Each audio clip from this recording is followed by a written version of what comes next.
जय जगन्नाथ सांग माने कड़े स्टोरी को स्वागत। आज करिबा कखारु फूल चिंगुड़ी बरा। पियाज रसुण कंचा लंका छेची नबा। प्रथमे कड़े बसैबा। कड़ेटा तातिया भितरे छेचा एबे तेल पकेइदबा। टिके जीरा देइदबा। जो मसलाटा छेचिचु सेटा नहीं जिबा आ भल भाबरे कसेइबा। से भितरे चाउल को मु बतुरे की रखिची रातिरु ताकू नहीं जिबा। कंचा लंका रसुण नहीं जिबा और बाटी नबा।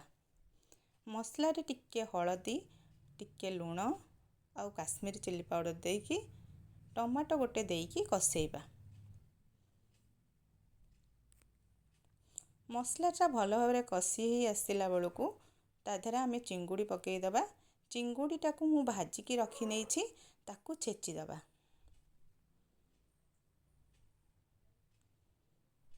सेही मसला रे छेचा चिंगुड़ी को देई दबा। गोटे रु 2 मिनिट कसेइबा।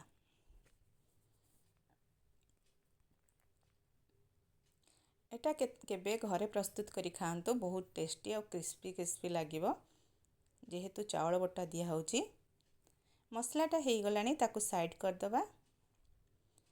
चावल को जो बाटी नेइचु गैस सिम कर दे दबा। चावल बाटी नेइचु गोटे बाउल ले नहीं जिबा।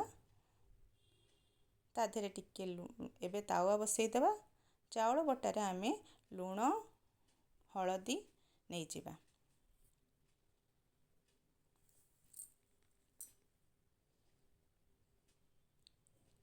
एबे जो पूरा प्रस्तुत होईची कखारु फूल भितरे देई ताकू चापी दबा।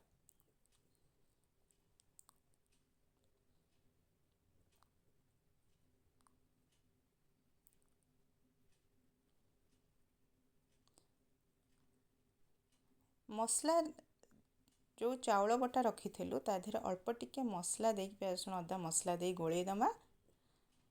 आउ से फूल रे जो चिंगुड़ी फूलटा ताकू डीप करिकिना ता देहरे बुड़ेइकिना तावारे गोटी गोटी की रखी दबा बरा टाइप रो।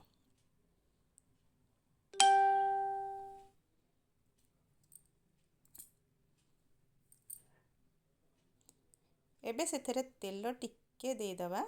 अल्प तेल दबा। ताकू एपट सपट करी भाजी नबा भल भाबरे।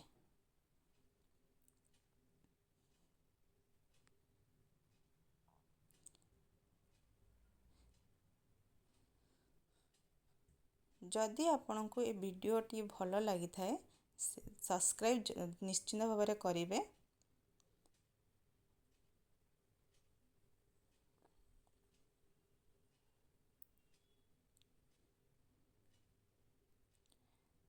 एपट सपट के लाल हवा पर्यंत भाजी देबे भल भाबरे। हेई गला आमर कखारु फूल बरा चिंगुड़ी बरा। आपन जदि वीडियोटी भल लगी थाए लाइक शेयर सब्सक्राइब करिवे। कमेंट माध्यम रे कहिबे आगु कौन कौन रेसिपी नुआ नुआ रेसिपी करिवि। जय जगन्नाथ। धन्यवाद।